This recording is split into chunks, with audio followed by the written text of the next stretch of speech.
সহজে ছবি আঁকার কিছু নিয়ম এখানে বলা হয়েছে।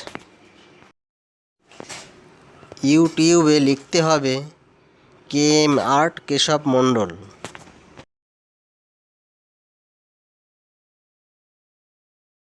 প্রথমে কলা গাছগুলি ঠিক এইভাবে সহজ নিয়মে আঁকতে হবে।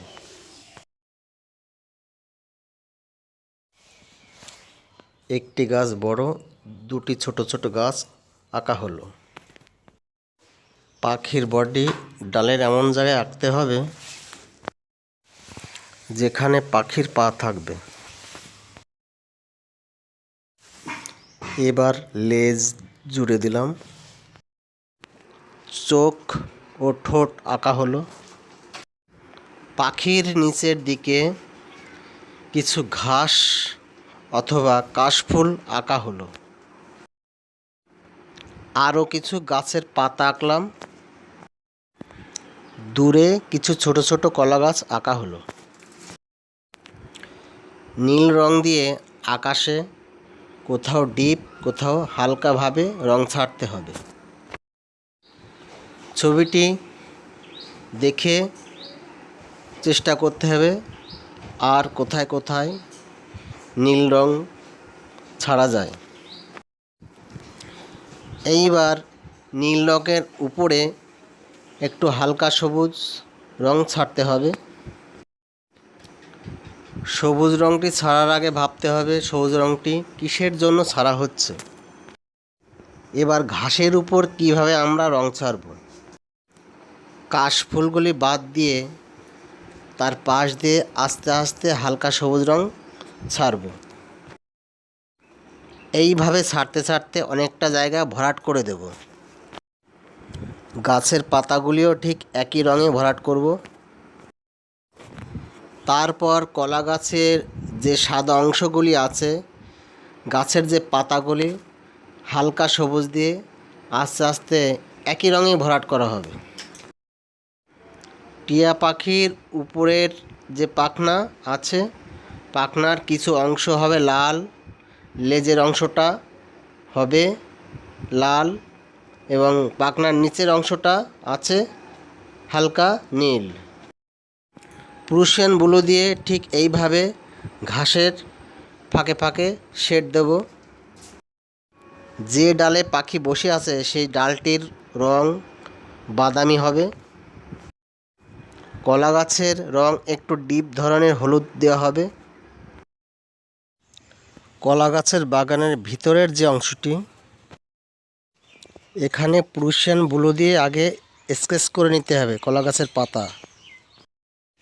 তারপর ডিপ নীল দিয়ে আস্তে আস্তে অন্ধকার করতে হবে। এই যে কলা গাছের পাতাগুলি, এই হালকা সবুজ পাতার উপরে ডিপ সবুজ দিয়ে শেড দিতে হবে। আস্তে আস্তে দেখব কোথায় কোথায় শেড দেওয়া উচিত। এবার টিয়া পাখির গাছের নিচের দিকে যে পাতাগুলি আছে সেগুলিকে ঠিক একই রকমভাবে শেড দিতে হবে। এই পাতাগুলি দেখাচ্ছি জুম করে, ঠিক এখানে এখানে ছায়াগুলি দিতে হবে। এই যে বাদামি রঙের যে গাছটি আছে, এখানে একটু কালো রং দিয়ে শেড দেব। কলা গাছের যে পাতা আছে, পাতার ঠিক খাঁজে খাঁজে ডিপ নীল দিয়ে শেড দেব। কলা গাছের পাতায় অনেক ভাঁজ আছে, ডিপ নীল দিয়ে দাগ টেনে দিতে হবে। কলার পাতার অন্ধকার অংশগুলি খুব খেয়াল রাখতে হবে। পাতার কোথাও লাইট, কোথাও ডিপ, কোথাও খুব গভীর ডিপ আছে। এই কাজগুলি একমাত্র প্রুশিয়ান ব্লু দিয়ে করতে হবে। গাছের পাতায় শিরার দাগগুলি দিতে হবে। এবার পাখির গায়ে যে লাল রঙগুলি ছিল, কমলা রং ছিল, কমলা রঙের উপরে এবার লাল রং দিয়ে শেড দিতে হবে। শেড বলতে বোঝাচ্ছে ছায়াগুলি দিতে হবে।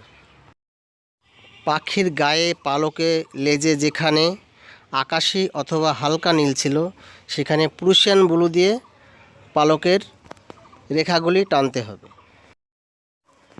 এবার পাখির গায়ে যেখানে হলুদ রং আছে একটু ডিপ করে শেড টেনে দিতে হবে। পাখির ফিনিশিং জায়গাগুলি খয়েরি রঙের রেখা টানতে হবে খুব সরু করে। পাখির ঠোঁটগুলি কোথাও কালো কোথাও সাদা আছে। প্রুশিয়ান ব্লু দিয়ে গাছের অথবা ঘাসের সূক্ষ্ম সূক্ষ্ম কিছু সরু করে রেখা টানা আছে, সেগুলি একটু নজর দিয়ে দেখতে হবে। দূরের যে কুয়াশা গাছপালাগুলি আছে তার উপরে কোনো কাজ করা যায় কিনা একটু দেখার চেষ্টা করতে হবে। কোথাও ফিনিশিং পয়েন্ট ঠিক আছে কিনা, কোথাও কোনো কাজ বাকি আছে কিনা, খুব সুন্দর করে দেখে ছবিটাকে কমপ্লিট করতে হবে।